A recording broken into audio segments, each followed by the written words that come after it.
I'm Sarah Landon, and this is Reality as a Subjective Construct in Two Stories by H.G. Wells. One of the progenitors of the science fiction genre during its formative period at the turn of the 20th century, author H.G. Wells addresses a variety of psychological issues in his work. A look at his short fiction reveals that the specifics of a character's circumstances, details like profession, social status, age, or geographic location, dictate perception of the surrounding world. The logical progression of this concept challenges the character's personal interpretation of that world. In his stories The Star and The Country of the Blind, Wells implies an interplay between perspective and perception that indicates a subjective nature of reality. The action of The Star takes place over the course of about a month, beginning with the discovery that an asteroid from outside the solar system is headed for collision with Neptune. The following days see the combined mass of Neptune and the celestial missile hurtle inevitably toward the sun. Using snatches of dialogue and fleeting images to propel his narrative, Wells describes a world of disparate reactions.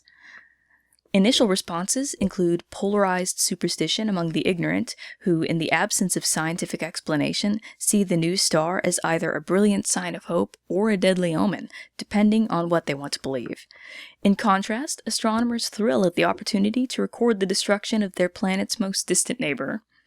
As collision with the Earth appears increasingly probable, individual and group reactions take on magnified significance, for the manner in which people handle catastrophe illuminates their respective points of view. At the moment when fatal realization strikes, businessmen pause in their offices and young women feign interest in the news at social gatherings. The homeless look for warmth from the blazing new light in the sky, and schoolboys wrestle with the evidence of mathematical concepts from their studies. Wells reveals the full implications of impending doom through the lecture of a prestigious mathematics professor. Having calculated global catastrophe and the likely eradication of mankind, the professor concludes that, without a future, the past has no significance. Viewing the world from the standpoint of academia, he takes his own meaning from his ability to comprehend the phenomena of the universe. It subsumes his existence, becoming his reality in the time that remains. At first, the population reacts largely as a group to the scientific warnings of impending seismic, gravitational, and meteorological Armageddon. The world abandons sleep, and many attempt to prepare by fleeing to higher ground as the magnitude of the growing star exceeds nearly all others. However, the world continues to exist, and mass reaction fades. Nothing has changed but public opinion, yet individual and class perceptions reassert themselves. Daily life continues in an unaltered world for those who lack the understanding to grasp the situation for themselves or the faith to believe in others' predictions.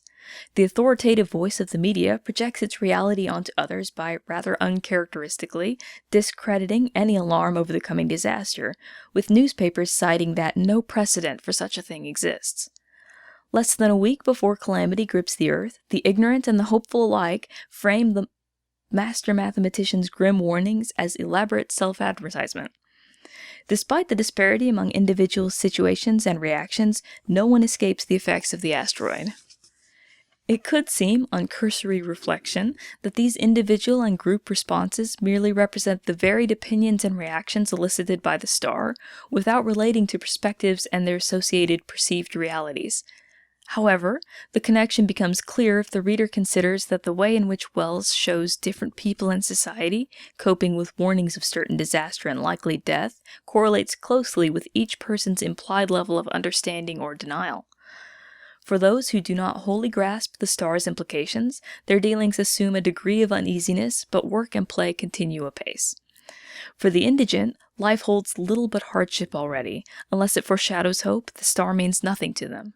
Conversely, for the astronomer and the mathematician, the world has already ended.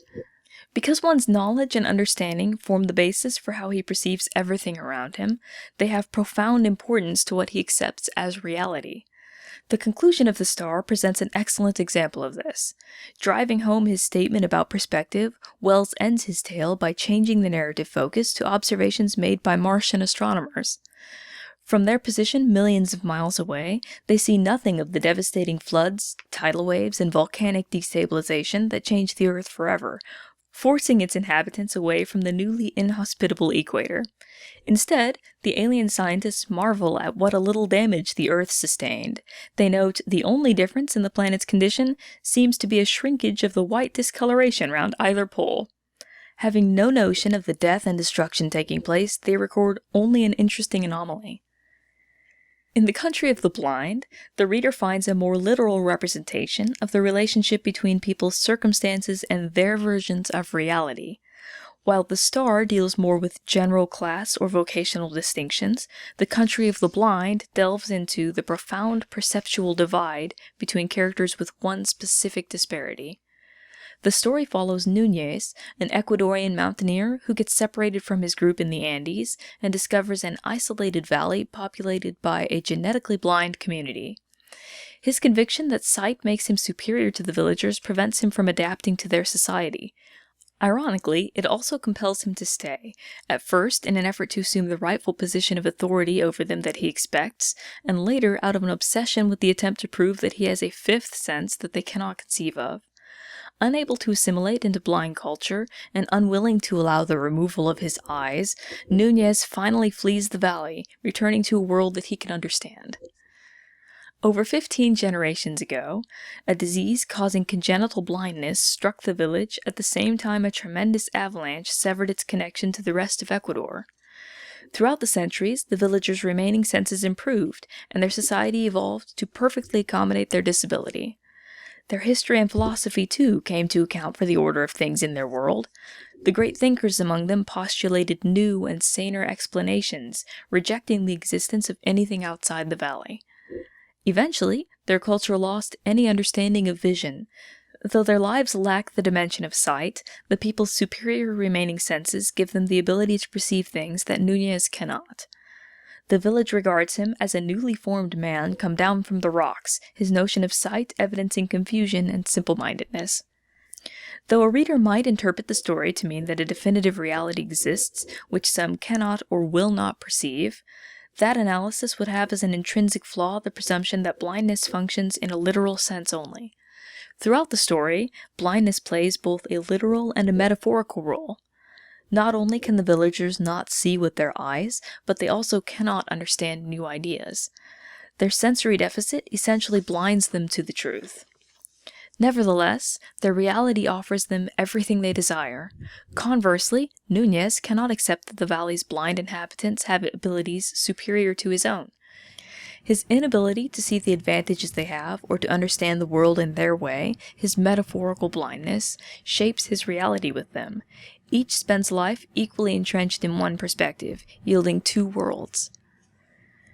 Wells questions the concept of reality as an absolute with these stories by showing how the particulars of a person's circumstances contribute to an individual interpretation of the world, indicating the subjectiveness of existence. In The Star, differing reactions to news of impending global catastrophe come naturally to people in different walks of life, and directly inform their opinions about existence. The author creates a portrait of perspective, using a final extraterrestrial viewpoint to maximize the potency of his examples. With The Country of the Blind, he contrasts the ways in which literal and metaphorical blindness dictate reality. Just as different people can look into the same sky and see different things, people can live in the same valley but inhabit separate worlds. Ultimately, Wells leaves his reader with a lingering sense of isolation, questioning whether the differences between people can truly be perceived.